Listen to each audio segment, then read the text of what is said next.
আমি একবার দাউদকান্দি এক মাহফিলে গেছিলাম। এক ইমাম সাহেব মসজিদের বয়স্ক মানুষ, উনি আমার এই জড়ায়া ধরে কাঁদছিল, আমার মনে আছে। উনি বলছিল, হুজুর, কানতে কানতে বলছিল, হুজুর, আমি 28 বছরের জীবনে ইমামতির, আজ 28 বছর এই মসজিদে ইমামতি করি।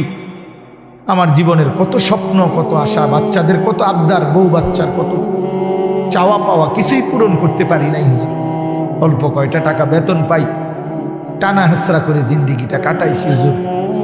বাকি হুজুর আপনারে মহব্বত করি, আপনার কাছে আমি জানতে চাই আমার এই কষ্টের বিনিময়ে আমি আখেরাতে পাবো কিনা।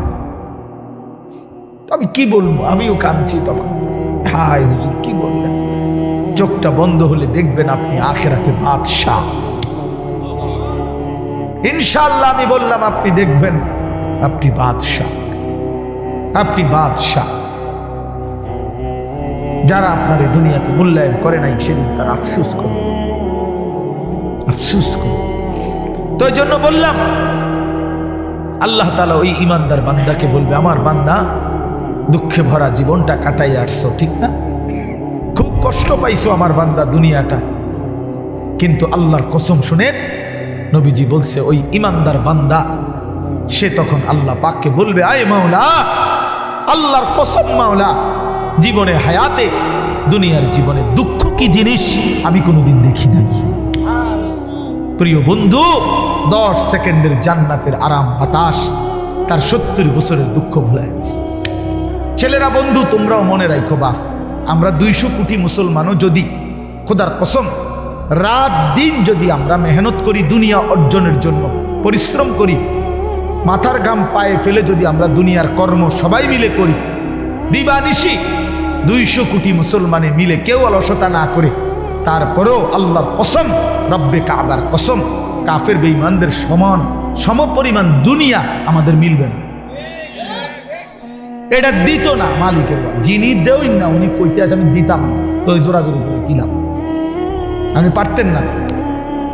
আল্লাহ বলছে, আমি বান্দা, আমি দেব না, আমি মোমেনকে দুনিয়া দেব না পুরা। ওয়াদারনি ওয়াল মুকাদ্দিবিনা উলিন নি'মাতি ওয়া মাহিলহুম কালিলা। আল্লাহ বলছে, শোনো বান্দা ইমানদার, এই আমার ইমানদার বান্দা, মিথ্যাবাদী নাফরমানদের জন্য অল্প কিছু সময়ের জন্যে দুনিয়াটা ছেড়ে দাও। ওয়াদারনি, আমার ছেড়ে দাও বান্দা, আমি তা করে একটু দুনিয়াটা দেই। কটা ভাত খাওয়াইতে লইছি, দুগা ভাত খাওয়াইতে দাও।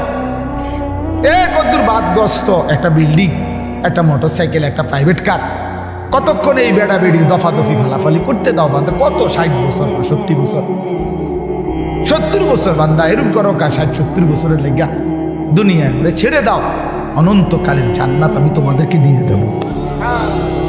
আখেরাতে গেলে দেখবা, আহা, কোরআন শরীফে আছে, খোদার কসম বাপ, নাফরমানকে জিজ্ঞেস করা হবে, হে বেঈমান, দুনিয়ায় কতক্ষণ ছিল তো 60 বছর, 70 বছর, কিন্তু আখেরাতের দৃশ্য দেখে সে বলবে, লাবিসনা ইয়াওমান আও বা'দা ইয়াওমিন, হায় মাওলা, হয়তো একদিন ছিলাম, অথবা একদিনের অর্ধেক বা কিছু অংশ ছিল। 60 বছরের দুনিয়া তার কাছে একদিনও মনে হবে। হাদিসের মধ্যে আছে, বিশ্বাস করেন বাপ, আমি নিজে পড়ছি, পড়াইছি, আল্লাহর নবী সাল্লাল্লাহু আলাইহি সাল্লাম বলছেন, কোন নাফরমান যে মৃত্যু পর্যন্ত দুনিয়াতে কোনোদিন 1 মিনিটের জন্য দুঃখ দেখে নাই, সুখের সাগরে ছিল, কোনোদিন দুঃখ পায় নাই, এমন অথচ নাফরমান পাপী, আল্লাহ তাআলা ফেরেশতাকে বলবে, আমার এই নাফরমান বান্দাকে জাহান্নামের বাহিরটা একটু হাঁটাইয়া আনো, আর জাহান্নামের একটা দরজার সামনে একটু দাঁড় করাইও। 1 মিনিট কদ্দুর খাড় করাইবা, ভিতরে না, দরজার সামনের থেকে নিয়ে আসবা। ওই ফেরেশতা তাকে জাহান্নামের বাহিরটা ঘুরাইয়া জাহান্নামের দরজার কাছে যখন এনে দাঁড় করাবে, জাহান্নামের একটা গরম বাতাস 1 মিনিটের জন্য, 10টা সেকেন্ডের জন্য জাহান্নামের একটা গরম বাতাস ছাপ করে তার বুকটার মধ্যে লাগবে।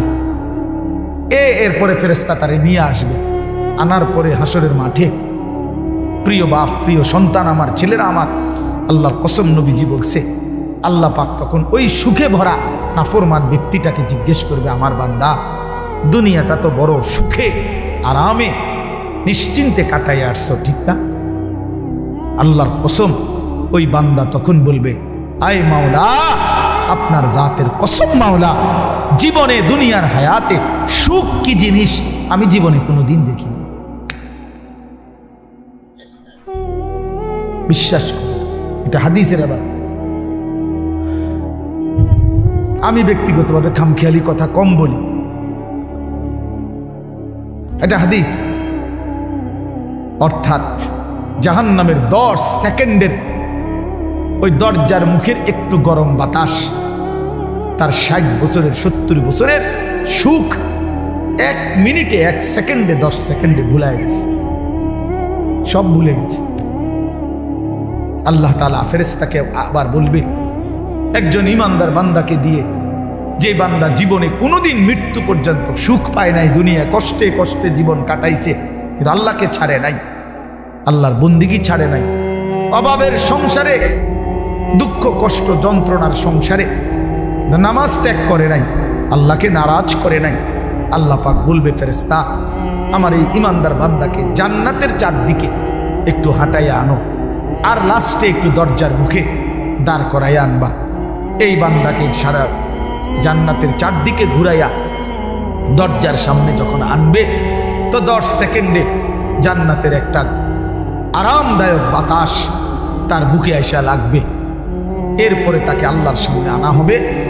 মহান আল্লাহ পাক রব্বুল আলামিন সেই বান্দাকে বলবে, আমার বান্দা, দুনিয়ার জীবনটা আমার মুমিন বান্দা বড় কষ্ট করে আসছো বান্দা, কত সুদের টাকা, ঘুষের টাকা, কত হারাম টাকার সুযোগ ছিল, কামাই করো নাই। চারপাশের ঘরে সব মানুষ টেলিভিশন দেখছে, নাচ গান দেখছে, এই চারদিকের টেলিভিশনে ভরা মহল্লার মাঝখানে তুমি একটা ছোট্ট ঘরে তোমার স্ত্রী সন্তান নিয়ে কষ্ট করেই পড়েছিলা। ছেলেটাকে টাইনা ধরছো, মেয়েটাকে ফিরাইছো, ছোট বাচ্চাটাকেও কোনোদিন টেলিভিশন, নাচ গান, হারামের মধ্যে ঢুকতে দেই নাই। আমি একবার দাউদকান্দি এক মাহফিলে গেছিলাম, এক ইমাম সাহেব মসজিদের বয়স্ক মানুষ, উনি আমার এই জড়ায় ধরে কাঁদছিল, আমার মনে আছে। উনি বলছিল, হুজুর, কানতে কানতে বলছিল, হুজুর আমি 28 বছরের জীবনে ইমামতি, আজ 28 বছর এই মসজিদে ইমামতি করি, আমার জীবনের কত স্বপ্ন, কত আশা, বাচ্চাদের কত আবদার, বউ বাচ্চার কত চাওয়া পাওয়া, কিছুই পূরণ করতে পারি নাই হুজুর। অল্প কয়টা টাকা বেতন পাই, টানা হেসরা করে জিন্দিগিটা কাটাইছি হুজুর। বাকি হুজুর আপনারে মহব্বত করি, আপনার কাছে আমি জানতে চাই আমার এই কষ্টের বিনিময়ে আমি আখেরাতে পাবো কিনা। আমি কি বলবো, আমিও কাঁদছি তখন। হায় হুজুর, কি বললেন? চোখটা বন্ধ হলে দেখবেন আপনি আখেরাতে বাদশাহ। ইনশাআল্লাহ আমি বললাম, আপনি দেখবেন আপনি বাদশাহ, আপনি বাদশাহ। যারা আপনার এই দুনিয়াতে মূল্যায়ন করে নাই, সেদিন তারা আফসুস করে, আফসুস করে। তো এই জন্য বললাম, আল্লাহ তাআলা ওই ইমানদার বান্দাকে বলবে, আমার বান্দা, দুঃখে ভরা জীবনটা কাটাই আসছো, ঠিক না?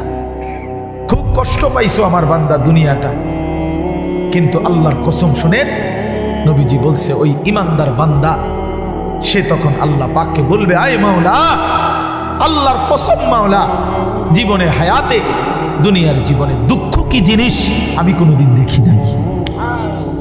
প্রিয় বন্ধু, 10 সেকেন্ডের জান্নাতের আরাম বাতাস তার 70 বছরের দুঃখ ভুলে গেছে। আর ওই নাফরমানকে 70 বছরের সুখ জাহান্নামের 10 সেকেন্ডের গরম বাতাস ভুলে গেছে। এর নাম আখিরাত। আপনি এটাকে খামখেয়ালি মনে করেন, ছেলেরা তোমরা খামখেয়ালি মনে করো, এটা রূপকথা না। কোরআন শরীফের এই কথাগুলো গল্প, কথা বলেন না, এগুলো রাসূলুল্লাহ সাল্লাল্লাহু আলাইহি ওয়াসাল্লামের এই কথাগুলো গল্প, কিচ্ছা। তো এগুলো যদি অযৌক্তিক হইতো, অবাস্তব হইতো, তো তোমরা যদি বুঝছো যেটা অযৌক্তিক, অপ্রয়োজনীয়, তা আমরা বুঝতে পারতাম না, আমরা ভাত খাই নাই। কথা বলেন, তুমি জেনারেল লাইনে পড়ালেখা করছো, তুমি বেশি পড়ছো, আমরাও তো পড়ছি বেটা, আমরাও তো পড়ছি, আমরাও তো জেনারেল লাইনে পড়ালেখা করছি বেটা। আমি তো কুমিল্লা ভিক্টোরিয়া কলেজ থেকে মাস্টার্স পাস করছি, এসএসসি দাখিলে বিজ্ঞান বিভাগ থেকে, সায়েন্স থেকে তো 1998 ইংরেজিতে সমগ্র বাংলাদেশে সর্বশ্রেষ্ঠ নাম্বার পেয়ে ফার্স্ট স্ট্যান্ড করছি, 1 নাম্বার সারা বাংলাদেশে।